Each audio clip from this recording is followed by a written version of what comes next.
Hello, today I'm in Subaru HV. In this video I'll show you how to navigate through instrument cluster. In the beginning, take a look at the left side of the steering wheel. Right here at the bottom, we've got three buttons: up, down arrow and info set.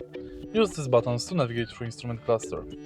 Right here we can find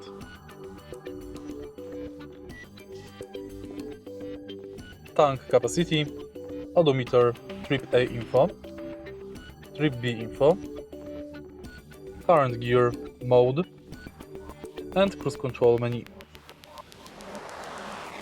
If you switch this button by pressing top arrow, we can see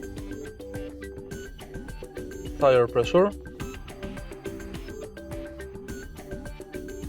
saved fuel, digital speedometer,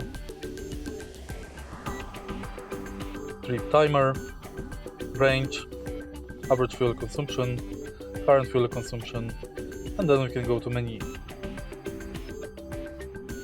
In menu, we can manage screen settings, warning volume, rear seat reminder, eyesight, RAB, vehicle settings, default settings, or go back.